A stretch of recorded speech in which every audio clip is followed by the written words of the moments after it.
A Revolução dos Bichos. De George Orwell. Capítulo 3. E como trabalharam para juntar aquele feno.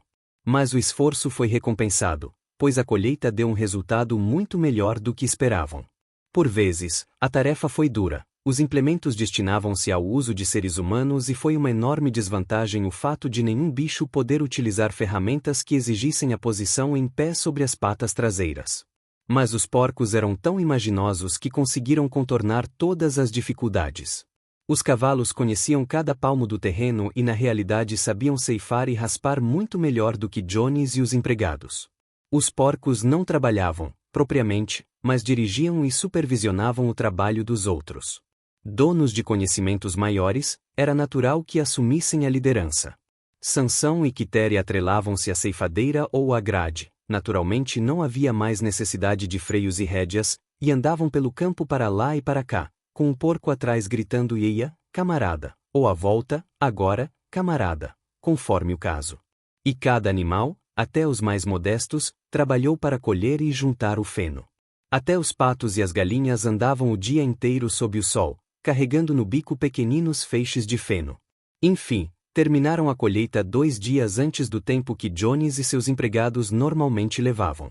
Mas, além disso, foi a maior colheita que jamais se realizará ali. Não houve qualquer desperdício. As galinhas e os patos, com sua vista penetrante, juntaram até o menor talinho. E nenhum animal na granja roubou sequer uma bocada. Durante todo aquele verão o trabalho da granja andou como um relógio. Os bichos, felizes como nunca.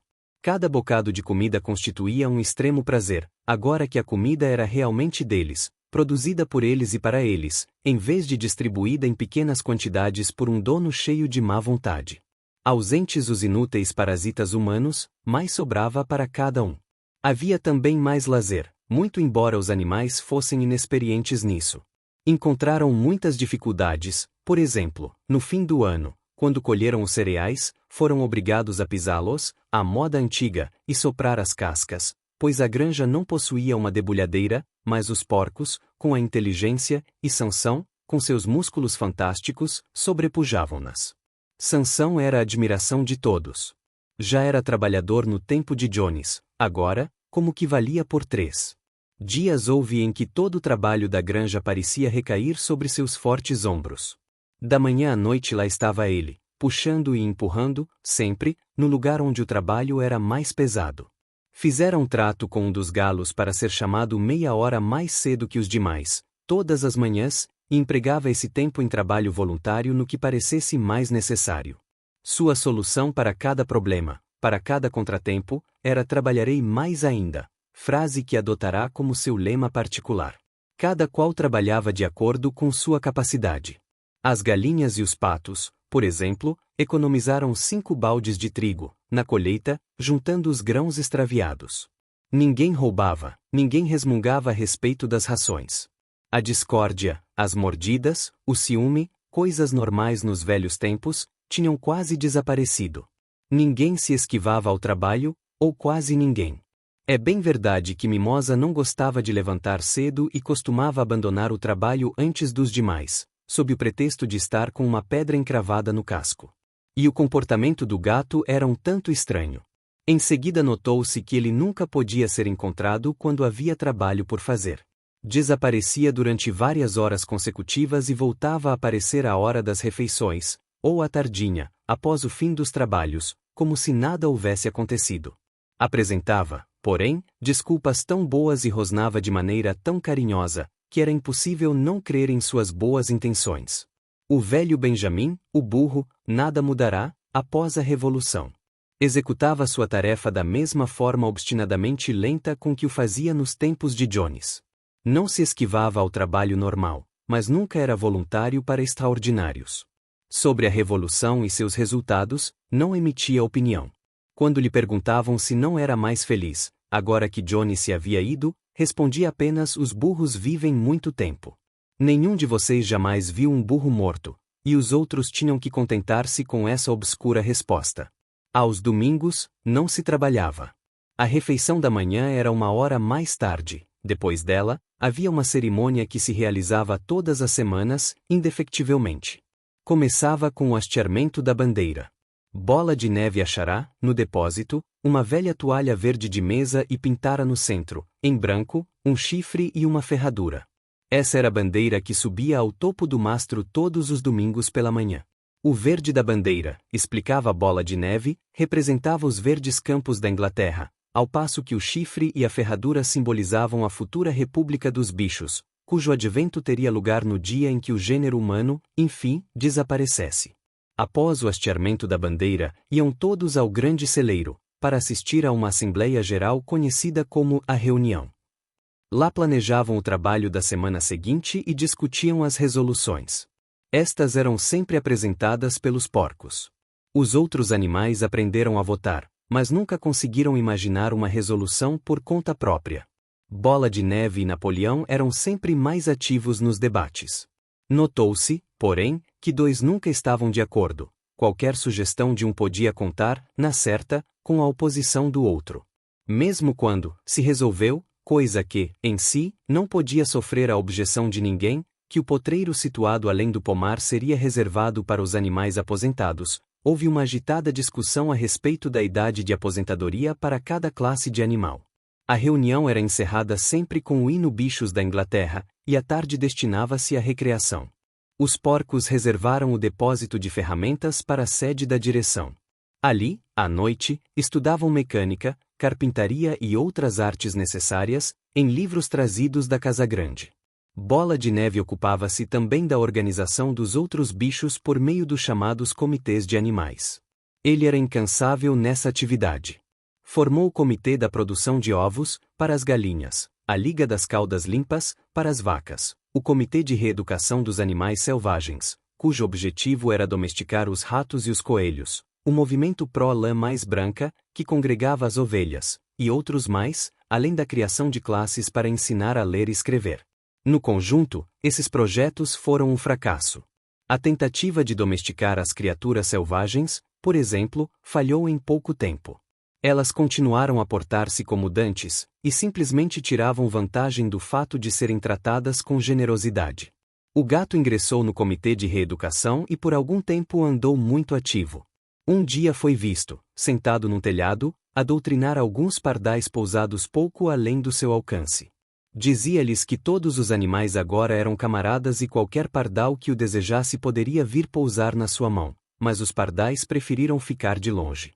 As classes de ler e escrever, ao contrário, constituíram enorme sucesso. Já no outono quase todos os bichos estavam, uns mais, outros menos, alfabetizados. Os porcos já liam e escreviam muito bem. Os cachorros aprenderam a ler razoavelmente, porém se interessavam pela leitura de nada além dos 7 mandamentos. Maricota, a cabra, lia um pouco melhor que os cachorros e costumava ler para os demais, à noite, os pedaços de jornal que achava no lixo. Benjamin sabia ler tão bem quanto os porcos, mas não exercia sua faculdade. Ao que sabia, costumava dizer, nada havia que valesse a pena ler. Quitéria aprendeu todo o alfabeto, mas não conseguia juntar as letras. Sansão não foi capaz de ir além da letra D.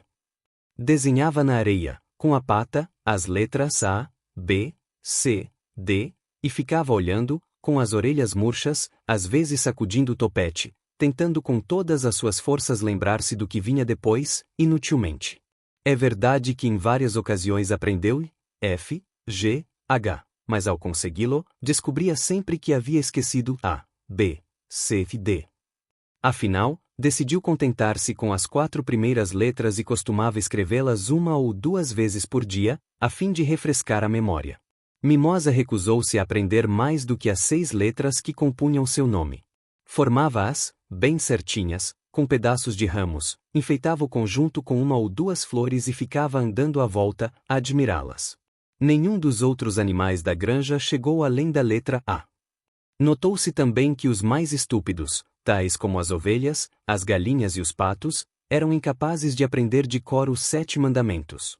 Depois de muito pensar, Bola de Neve declarou que, na verdade, os 7 mandamentos podiam ser condensados numa única máxima, que era: 4 pernas bom, 2 pernas ruim.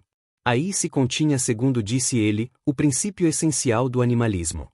Quem o seguisse firmemente, estaria a salvo das influências humanas. A princípio, os pássaros fizeram objeção, pois lhes parecia que estavam no caso das duas pernas, porém Bola de Neve provou que tal não acontecia. A asa de uma ave, camaradas, é um órgão de propulsão e não de manipulação. Deveria ser olhada mais como uma perna. O que distingue o homem é a mão, o instrumento com que perpetra toda a sua maldade.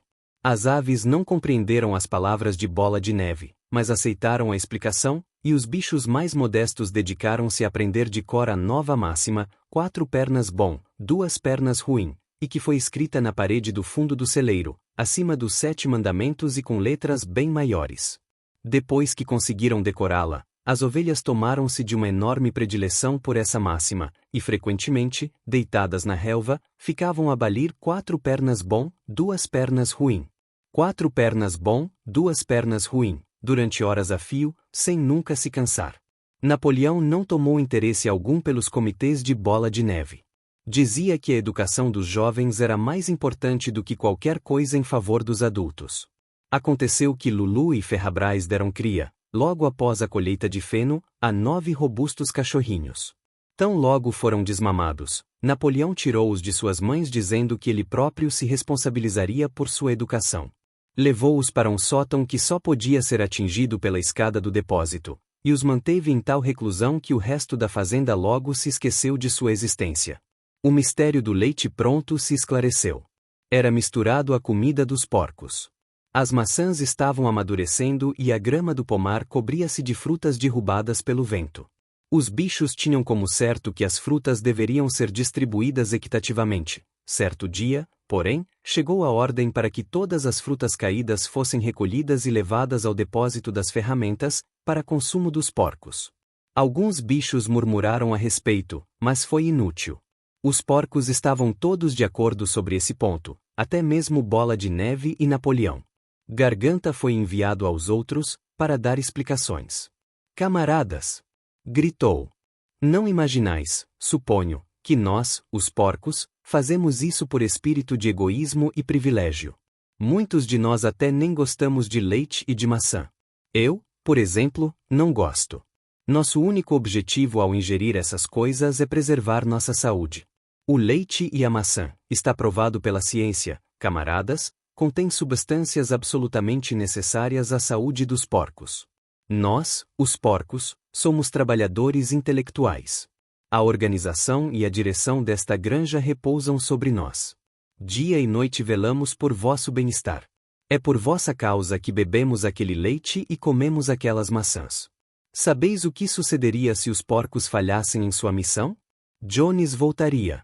Jones voltaria. Com toda certeza, camaradas, gritou Garganta, quase suplicante, dando pulinhos de um lado para outro e sacudindo o rabicho, com toda certeza, não há dentre vós quem queira a volta de Jones. Ora, se algo havia sobre o que todos os animais estavam de acordo, era o fato de nenhum desejar volta de Jones. Quando o assunto lhes foi posto sob essa luz, não tiveram mais o que dizer. A importância de manter a boa saúde dos porcos tornou-se óbvia. Foi, portanto, resolvido sem mais discussões que o leite e as maçãs caídas, bem como toda a colheita de maçãs, quando amadurecessem, seriam reservados para os porcos.